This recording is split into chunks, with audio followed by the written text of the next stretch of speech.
PC ജോർജിന്റെ ജാമ്യാപേക്ഷയിൽ വിധി നാളെയാണ്. ടോബി ജോൺസൺ വിശദാംശങ്ങളുമായി ചെയ്യുന്നു. ടോബി, പൊതുവിദ്വേഷ പരാമർശത്തിൽ ഇപ്പോൾ റിമാൻഡിലുള്ള PC-യുടെ ജാമ്യാപേക്ഷ നാളെ പരിഗണിക്കുന്നു. എന്തൊക്കെ കാര്യങ്ങളാണ് പ്രോസിക്യൂഷൻ പ്രധാനമായും ഉയർത്തിയത്? വിശദാംശങ്ങൾ. സുഹൈല, ഈ ജാമ്യാപേക്ഷയിലുള്ള വാദം പൂർത്തിയായിരിക്കുന്നു എന്നാണ് നമുക്കിപ്പോൾ ഏറ്റവും പുതിയതായിട്ട് പറയാനുള്ളത്. അതോടൊപ്പം തന്നെ വിധി പറയുന്നതിന് വേണ്ടി നാളത്തേക്ക് കേസ് മാറ്റിവെച്ചിരിക്കുകയാണ്. വലിയ വാദപ്രതിവാദങ്ങൾ തന്നെയാണ് ഇന്ന് കോടതിയിൽ നടന്നത്.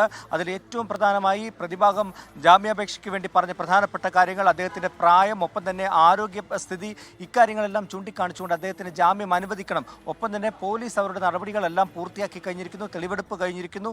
ഒപ്പം തന്നെ കസ്റ്റഡിയിൽ ചോദ്യം ചെയ്യാൻ വേണ്ടി വിട്ടുകൊടുത്തിട്ടുണ്ട്.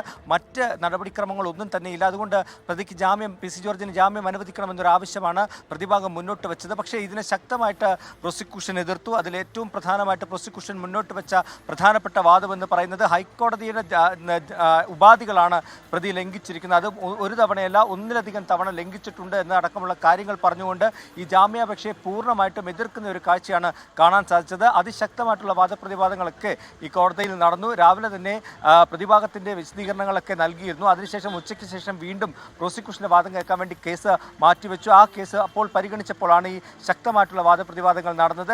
എന്തായാലും പ്രതിഭാഗം പറയുന്നത് ഈ ഒരു 30 വർഷം MLA ആയിട്ടിരുന്ന വ്യക്തിയാണ്. അതുപോലെ തന്നെ അദ്ദേഹത്തിൻ്റെ പ്രായം, ആരോഗ്യസ്ഥിതി, ഇക്കാര്യങ്ങളെല്ലാം പരിഗണിച്ചുകൊണ്ട് ഈ ജാമ്യം അനുവദിക്കണമെന്നാണ്. പ്രോസിക്യൂഷൻ അതിശക്തമായിട്ട് അതിനെ എതിർത്തു. ഇത്തരത്തിൽ PC ജോർജിന് ജാമ്യം അനുവദിക്കുകയാണെങ്കിൽ അത് സമൂഹത്തിൽ തെറ്റായ സന്ദേശം നൽകും.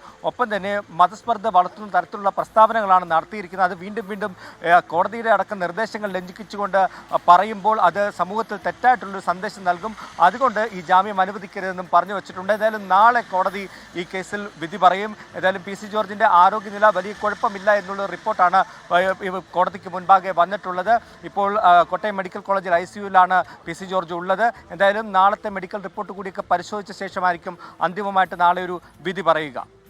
മതവിദ്വേഷ പരാമർശത്തിൽ കോടതിയിൽ നേരിട്ടെത്തി കീഴടങ്ങിയ PC ജോർജിന് 14 ദിവസത്തേക്ക് കോടതി റിമാൻഡ് ചെയ്തിരുന്നു. ഇതിനിടെ പരിഗണിച്ച ജാമ്യ ഹർജിയാണ് വിധി പറയാൻ നാളത്തേക്ക് മാറ്റിയത്.